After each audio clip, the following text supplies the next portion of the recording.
please subscribe and don't forget to press the bell icon to get notified whenever we upload a new video. Congress नेता दिग्विजय सिंह ने इशारों में मोदी सरकार पर हमला बोला है। उन्होंने कहा है कि जहां कट्टरपंथी विचारधाराएं चलती है, आतंकवाद वहां और पनपता है। दिग्विजय सिंह ने उदाहरण दिया, पाकिस्तान में जियाउल हक के शासन में कट्टरवादी संगठनों को तरजीह दी गई और इसी वजह से आतंकी गतिविधियां वहां बढ़ी। दिग्विजय सिंह ने दावा किया कि पाकिस्तान में हो रहे विस्फोट में बाहरी लोगों का नहीं बल्कि पाकिस्तान के ही लोगों का हाथ होता है। दिग्विजय सिंह ने कहा है कि पाकिस्तान की तरह ही जहां भी धार्मिक उन्माद फैलाने वाले लोगों को तरजीह दी जाती है, वहां आतंकवाद बढ़ता है। पाकिस्तान में जियाउल हक ने जब से जमात इस्लामी जैसे संगठनों को तरजीह देना शुरू किया, जब से तालिबान जैसे संगठनों का समर्थन चालू किया, आज भारत से कहीं ज़्यादा आतंकवाद की गतिविधियां पाकिस्तान में हो रही हैं। भारत से ज़्यादा बम विस्फोट वहाँ हो रहे हैं। कौन लोग कर रहे हैं? कोई विदेशी नहीं कर रहा है, पाकिस्तान के लोग ही कर रहे हैं। कौन मर रहा है? सारे मुसलमान मर रहे हैं, कोई दूसरा नहीं मर रहा है। अफगानिस्तान में क्या हो रहा है? बात यह है, वही लड़ाई विचारधारा किया जाए। जहाँ जहाँ कट्टरपंथी विचारधाराएं चल रही हैं, वहाँ आतंकवाद है और आतंकवाद को जन्म देता है कट्टरवादी विचारधारा। धार्मिक उन्माद से ही आतंकवाद को जन्म देता है। इंदिरा गांधी की बहुत तुलना हो सकती है उनसे। प्रधानमंत्री नरेंद्र मोदी जी एक लोकतांत्रिक व्यवस्था में देश के नेता के रूप में चुनकर आए हैं, गरीब परिवार से आए हैं, उससे कोई तुलना की कोई स्कोप नहीं है। और हम ये मजाक की स्थिति है। उनका ऐसा है दिग्विजय सिंह जी का कि वो सुबह, दोपहर, शाम, रात हर समय पाकिस्तान का ही विचार करते हैं। तो हमारे इधर एक कहावत है कि जो मन में है, जो ध्यान में है, वो स्वप्न में उनको दिखाई देता है, अपने खुद के ड्रीम में दिखाई देता है।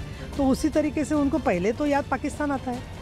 तो इसके लिए इससे कोई सरप्राइज़ नहीं है कि वो इस तरीके से कंपेयर करें, क्योंकि उन्होंने अलग अलग शब्द डालते, जैसे कि सैफरन टेररिज्म कि जो पूरे दुनिया में कहीं नहीं है, वो यहाँ डाल के लोगों का मन जिस तरीके से पोल्यूट किया है, प्रदूषित किया है, तो उनसे और कुछ अपेक्षा नहीं रख सकते। दरअसल भोपाल में एक कार्यक्रम में जब शशि थरूर के दिए गए बयान पर दिग्विजय सिंह से प्रतिक्रिया लेने की कोशिश की गई तो उन्होंने उस पर प्रतिक्रिया देने से इनकार कर दिया। लेकिन अफगानिस्तान और पाकिस्तान का उदाहरण देते हुए दिग्विजय सिंह ने कहा है कि जहां जहां कट्टरपंथी विचारधाराएं बढ़ती है, आतंकवाद वहां पनपता है। और एक बड़ी खबर जम्मू कश्मीर के अनंतनाग से आ रही है, जहां पर आतंकियों ने आचबल चौक पर सीआरपीएफ की टीम पर हमला कर दिया है, जिसमें सीआरपीएफ के 2 जवान शहीद हो गए। वहीं आतंकी हमले के बाद सुरक्षा बल ने इलाके को घेर लिया है और आतंकियों की तलाश की जा रही है।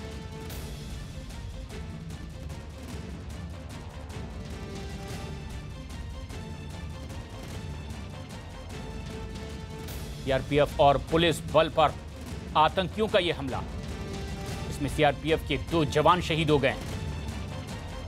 लेकिन अब सुरक्षा बल ने पूरे इलाके की घेराबंदी कर ली है। भीड़भाड़ वाला बाजार का यह इलाका आचाबल में, जहां पर पुलिस टीम और सीआरपीएफ की टीम को निशाना बनाकर आतंकियों ने हमला किया है। पूरे इलाके को खाली कर घेराबंदी कर ली गई है। रिफत हमारे सहयोगी इस वक्त फोनलाइन पर मौजूद हैं। रिफत, घेराबंदी कर ली गई आतंकियों की तलाश में, लेकिन क्या ताजा हालात है इस वक्त? देखिए प्रशांत, जैसा मैंने पहले ही कहा कि सीआरपीएफ के 2 लोगों की मौत हुई है इस अटैक में। ये एक अटैक जो किया गया था, वहाँ पुलिस पार्टी भी थी, सीआरपीएफ की भी पार्टी थी। पहले जो खबर आई थी कि 2 सीआरपीएफ के लोग जख्मी हो गए, उन्हें हॉस्पिटल ले जाया गया, लेकिन रास्ते में ही उनकी मौत हुई है। उनमें से एक असिस्टेंट सब इंस्पेक्टर है सीआरपीएफ का, एक और जवान है। तो कुल मिला के 2 लोगों की मौत इस अटैक में हुई है और इस अटैक के फौरन बाद पूरे एरिया को कॉर्डन किया गया। अभी सर्च ऑपरेशन वहाँ पे चल रहा है और मिलिटेंटों की तलाश इस वक्त जारी है।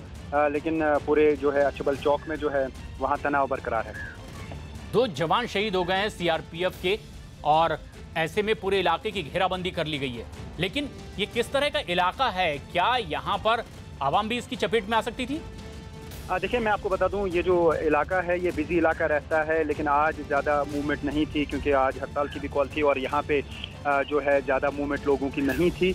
और ये जो साउथ कश्मीर का इलाका है, ख़ासतौर से चाहे अनंतनाग हो, कुलगाम हो, पुलवामा हो, या शुपाया हो, वहाँ पे मिलिटेंट्स की तादाद बहुत ज़्यादा है और अक्सर वहाँ पे अटैक्स होते हैं। लेकिन ये शायद स्पेसिफिक अटैक था और जिस तरीके से सीआरपीएफ को निशाना बनाया गया, शायद पहले ही मिलिटेंटों को मालूम था कि यहाँ पे ज़्यादा कैजुअलिटी सीआरपीएफ की हो सकती है, तो यही वजह है कि अंधाधुंध फायरिंग की है।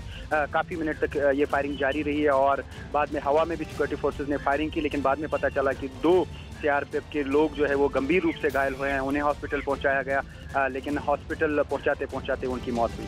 लेकिन क्या किसी खास इमारत में उनके छिपे होने की आशंका है, उसकी घेराबंदी की गई है, या फिर वो वहां से भाग गए, सिर्फ तलाशी की जा रही है? देखिए प्रशांत, ये क्या पाना मुश्किल है क्योंकि ये जो पहले सरप्राइज एलिमेंट रहता है वो मिलिटेंटों के पास रहता है। जब भी अटैक होता है उन्हें स्पेसिफिक टारगेट होता है उनके पास, और उसके बाद मिलिटेंटों को ढूंढ निकालना बहुत मुश्किल होता है क्योंकि वो पहले ही इस तरीके की रेकी करके आते हैं या तैयारी करके आते हैं। जो ही अटैक किया तो फिर उसी रास्ते से भागते हैं जो उन्होंने पहले ही मंसूबा बनाया होता है। बहुत कम चांसेस रहते हैं मिलिटेंटों के फंसे जाने की, लेकिन कभी कभार ऐसा भी होता है कि दूर तक अगर कॉर्डन हुआ या सिक्योरिटी फोर्सेज अगर अलग अलग जगहों पे अलर्ट होंगे तो कहीं ना कहीं ये पॉसिबिलिटी रहती है कि मिलिटेंटों को जो है निशाना बनाया जा सकता है, लेकिन पॉसिबिलिटी बहुत कम रहती है। लेकिन आतंकियों के इस हमले में 2 जवान सीआरपीएफ के शहीद हो गए। शुक्रिया रिफत।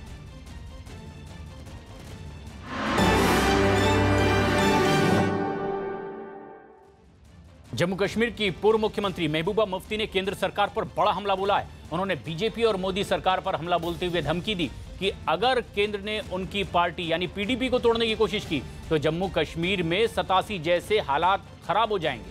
महबूबा ने धमकी दी है कि पीडीपी को तोड़ने पर घाटी में सलाउद्दीन और यासिन मलिक जैसे लोग फिर से पैदा होंगे। महबूबा ने साफ किया कि केंद्र की तरफ से छेड़छाड़ किए बगैर उनकी पार्टी को तोड़ा नहीं जा सकता।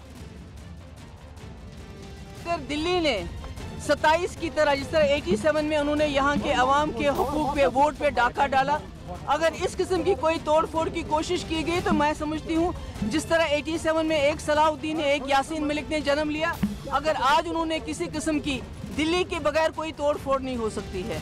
मेरी जमात जो है वो मुस्तकम है, घरों में प्रॉब्लम्स होती हैं उसको सुलझाया जा सकता है, मगर अगर किसी तरह से दिल्ली ने इसमें मुदाखलत की तो मैं समझती हूँ कि जो 87 के में जिस तरह यहाँ के लोगों के वोट पे डाका डाला गया था, जिस तरह यहाँ से मफ को क्रश किया गया था, अगर इस तरह की कोई कोशिश दिल्ली वालों ने पीडीपी को तोड़ने की कोशिश की तो उसके नतीजे बहुत ही ज्यादा खतरनाक होंगे। असल जिन आतंकियों के पैदा हो जाने का खतरा बताया गया, हम आपको बताते हैं कि आतंकी वो सलाउद्दीन कौन है। आतंकी गुट हिजबुल मुजाहिदीन का सरगना पाकिस्तान से कश्मीर में आतंकवाद ये फैलाता है। अमेरिका ने भी ग्लोबल आतंकी इसे घोषित कर रखा है। 18 फरवरी 1946 को जम्मू कश्मीर के बडगाम में ये पैदा हुआ। 1987 में विधानसभा चुनाव भी हार गया था और इसी सलाउद्दीन का जिक्र किया है महबूबा मुफ्ती ने। 87 का विधानसभा चुनाव ये हार गया था। आतंक के रास्ते पर जाता हुआ एक ऐसा शख्स जो लगातार भारत को दर्द देता रहा है, ग्लोबल टेररिस्ट घोषित किया गया है।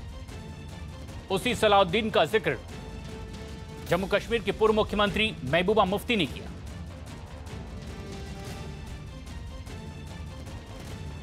यासिन मलिक का भी जिक्र महबूबा मुफ्ती ने किया। हम आपको बताते हैं यासिन मलिक के बारे में।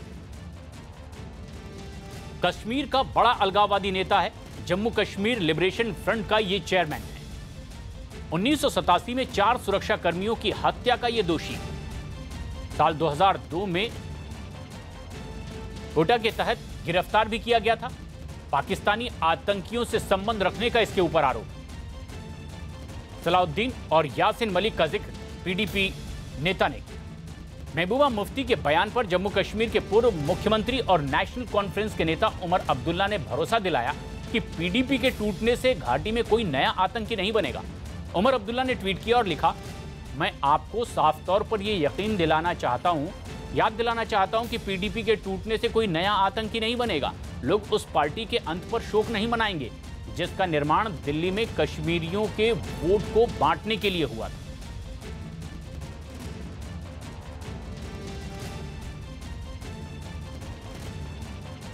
मैं कह नहीं सकता हूं कि इसके इसके पीछे क्या वजूहात हैं। इतना मैं ज़रूर कह सकता हूँ कि हमने बार बार इस चीज़ की मांग की है कि अगर के हर पॉलिटिकल पार्टी जिनके नुमाइंदे असेंबली में हैं वो कहते हैं कि हम हुकूमत बनाने में कोई आज रोल अदा नहीं कर रहे हैं, तो फिर हाउस को इस तरह रखना उसका फ़ायदा क्या है। और उसके साथ साथ ये जो हॉर्स ट्रेडिंग का सिलसिला चल रहा है, हॉर्स ट्रेडिंग भी बंद करिए, तनख्वाहें भी बंद करिए, असेंबली डिसॉल्व करिए। जब हालात ठीक होंगे, जब सिविलियन किलिंग्स रुक जाएंगी, जब लोगों में जो गुस्सा है वो कम हो जाएगा, उसके बाद हम इलेक्शन पे बात कर सकते हैं। तब तक तो उस पर भी बात करना जो है वो बेबुनियाद है। महबूबा मुफ्ती की धमकी के बाद जम्मू कश्मीर बीजेपी के अध्यक्ष रविंद्र रैना ने पलटवार करते हुए साफ किया है कि दिल्ली में मौजूद केंद्र सरकार की तरफ से हमेशा जोड़ने की बात होती रही है। रैना ने सलाउद्दीन और यासीन मलिक जैसे लोगों के पैदा होने की धमकी को जम्मू कश्मीर के जख्मों पर नमक छिड़कने जैसा बताया। देखिए, दिल्ली ने कभी भी तोड़ने की बात नहीं की है। हम किसी के घर को क्यों तोड़ेंगे, हम क्यों किसी के घर को बर्बाद करेंगे, लेकिन अपने घर का ख्याल रखना, अपने घर को बना के रखना, ये उस घर के मालिक का काम होता है। दूसरों का काम नहीं है कि उसके अपने घर को आके बना के रखना है। लेकिन दिल्ली किसी भी प्रकार से किसी को तोड़ने की साजिश नहीं करता है। हाँ, हमारी कोशिश जोड़ने की होती है। हम चाहते हैं प्यार हो, अमन हो, भाईचारा हो, लोग इज्जत के साथ अपनी ज़िंदगी गुजर बसर करें। हमने तो सरकार बनाई थी और सरकार इसलिए जम्मू कश्मीर के अंदर बनाई थी, हम चाहते थे कि जम्मू कश्मीर और लद्दाख के लोगों की बेहतरी हो, लोगों में आपस में प्यार हो, ये दहशत का माहौल ख़त्म हो। अरबों खरबों रुपए के प्रोजेक्ट्स के पैसे, फंड्स नरेंद्र मोदी साहब ने जम्मू कश्मीर के लिए दिए हैं, वो लगे नहीं, काम अधूरे पड़े हैं, काम स्टार्ट नहीं हो पाए। आज भी जम्मू कश्मीर सरकार के पास खरबों रुपया जो दिल्ली ने दिया है वो पड़ा है, उसको लगाना, उसको डेवलपमेंट करनी थी ना, लोगों को उनका हक देना था। वहाँ तो हम नाकाम रहे और हम दिल्ली को डराने की बात करेंगे कि अगर वहाँ से कोई और हुकूमत बन गई, किसी की बन गई, तो वहाँ दहशतगर्द आ जाएंगे, शेख सलाउद्दीन आ जाएगा, यासीन मलिक आ जाएगा। इस किस्म की बयानबाजी करना मेरे ख्याल में एक बहुत सीनियर लीडर जो रियासत जम्मू कश्मीर की वज़ीर आला रही हैं और जो दिल्ली के अंदर लोकसभा की मेंबर पार्लियामेंट रही हैं, मेरे को नहीं लगता कि इतने बड़े लीडर को इस प्रकार का बयानबाजी देना चाहिए। महबूबा मुफ्ती पीडीपी के टूटने की आशंका जताते हुए केंद्र सरकार को धमकी दे रही है, लेकिन उनकी सरकार में मंत्री रहे और पीडीपी से बगावत करने वाले इमरान रजा अंसारी ने उनकी बातों को बचकाना बताया है। पूर्व मंत्री अंसारी ने दावा किया है कि पीडीपी में हो रही समस्या के लिए खुद महबूबा मुफ्ती जिम्मेदार हैं। उन्होंने दावा किया कि पीडीपी में तोड़फोड़ के लिए दिल्ली नहीं बल्कि महबूबा मुफ्ती खुद जिम्मेदार होंगी। इमरान साहब इस वक्त हमारे साथ जुड़ चुके हैं। इमरान साहब, जिस तरीके का स्टेटमेंट महबूबा मुफ्ती की तरफ से आया है, क्या किस नज़र से आप इसको देख रहे हैं? देखिए, मैं तो समझता था कि महबूबा जी बहुत ही एक फ़हीम और बहुत ही टावरिंग पर्सनालिटी है जम्मू कश्मीर की सियासत में, लेकिन आज का जो बयान आया है उससे पता चलता है कि उनकी बसात कितनी है। ऐसा कहना कि अगर दिल्ली का काम नहीं है इसमें, भाई हम मेंबर्स हैं, हम एमएलएज हैं, हम कह रहे हैं कि हमें आपके साथ बराबरी नहीं है। आप जिस लिए हमने आपको अपना लीडर चुना था वो चीज़ें आप पूरी कर नहीं पाए। अब चूंकि उनके घर में प्रॉब्लम है, जो उनकी पार्टी में प्रॉब्लम है, वो हर एक चीज़ थोपना चाहती है दिल्ली पर। लेकिन लगता तो है इमरान रजा अंसारी है प्रॉब्लम की काज है, क्योंकि आप ही ने पहले, आप ही रिबल बन गए। जी, मैं शायद मेरा ज़मीर पहले जाग गया, ये भी आप सरकार गिरने के बाद जाग गया। अगर आपको पता होगा, मैं सरकार में जब था, आप मेरे कोलीग से पूछ सकते हैं, जो मेरे बाकी हमारे साथ जो मिनिस्टर भी रहे हैं और एमएलएज भी रहे हैं, मेरा हमेशा से ये कहना था कि सब कुछ सही नहीं है। आपने एक बार रिजाइन किया, पोर्टफोलियो बदलने की डिमांड थी, पोर्टफोलियो नहीं बदला, आप फिर से वापस आ गए। अगर आप देखेंगे, मैंने उस वक्त भी जब बयान दिया था, मैंने कहा था कि मेरे कुछ मसाइल हैं, उन मसाइल का इजाला करने के लिए मैंने ये दिया। मसाइल का इजाला हो गया था क्या? अब तो अब नहीं, मैंने कहा, मेरे पास पेपर है कि जब I have said that my demands have been partly fulfilled, वो भी तो देख लीजिए आप सिर्फ ये देख रहे हैं कि सरकार गिर गई तो इसने रिजाइन कर दी, अपॉर्चुनिस्ट है। जैसे कि उमर साहब ने लिखा था कि after having the spoils of power they are नहीं, हम कहते हैं कि जिस लिए हम चुन के आए थे, जिस लिए हमने इनको लीडर बनाया था, ये उस चीज़ पर खरी नहीं उतरी। भाई डेमोक्रेसी है, मैं कहता हूँ कि जी मेरे को बराबरी नहीं है तो उस पर मुझे मानेंगे नहीं ना, या उस पर ये नहीं कहा जाएगा कि इमरान अंसारी को दिल्ली ने कहा कि मैं इमरान अंसारी लोगों से चुन के आया है।